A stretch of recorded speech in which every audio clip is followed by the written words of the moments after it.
jî agahiya filmekî sînemayê heye. Derhênerê navdar Steven Spielberg filmê wî yê ku pir bi mereq dihate hêvîkirin, roja kifşkirinê aşkerekirinê di 10 Haziranê de li hemû cîhanê kete sînemayan. Em ê niha li agahiyê vî filmê binerin bêkanî roja destpêkê û hefteya pêşî di sînemaya de gişeyîk çawa bi dest xistiye.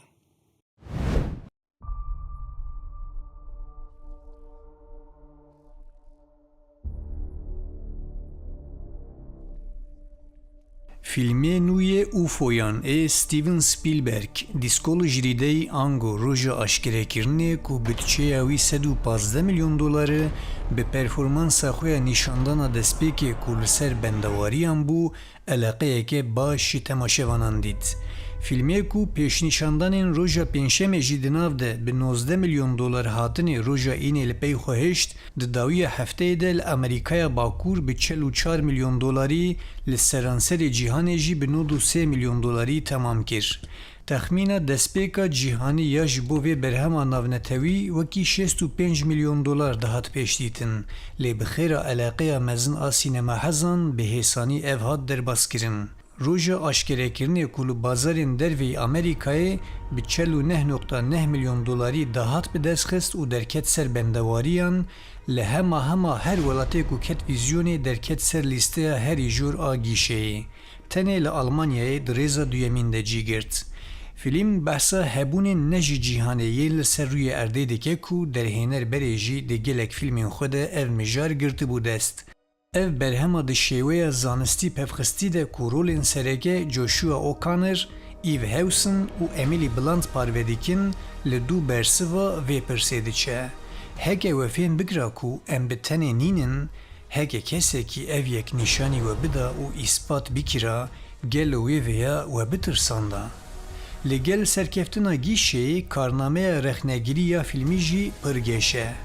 Berhemê li ser malpera Rotten Tomatoes ango malpera bacanên sor ji sedî heştê şîroveyên erênî ji rexnegiran girt û di rêjeya bîneran de jî asteke bilind awekî ji sedî 75 bi dest xist. Te çi dizî? Sirrê wan ji bo wan agahiyan biparêzin min girtibûn. Ew mirovin?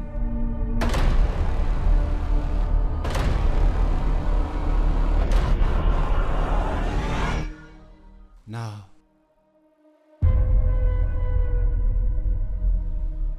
Rojbaş Kansas City. Ka em li rewşa hewaya îro binêrin.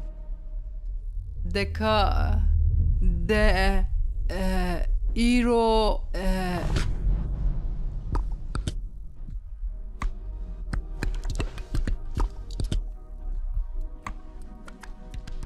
Tu fêm dikî çi dibêje? Tiştên ku dibêje dibihîzim, lê jê nayê fêm kirin. Lê ez fêm dikim. çi bi min dibe? Gel heqîqetê dixwaze. Ez îdî tevlî vê bûme. Xemgînim ji bo ku te jî tevlî kirin. Silav şeyin. Ji kerema xwe. Karûnê.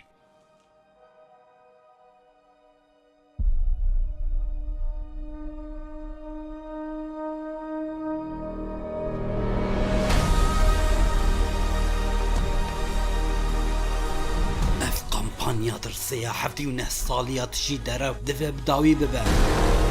Tu yê çi bikî? Ez ê ji hemû cîhanê re eşkere bikim. Derketina holê ya vê heqîqetê ergala cîhanê ji binîva bihêjîne. Tu vê bikî vegera wî tune ye.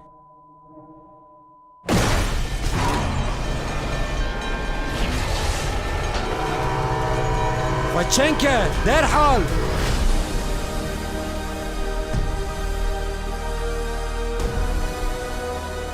Çima tiştekî wisa bikin ki? Ku dema wê hat wê her tişt zelal bibe.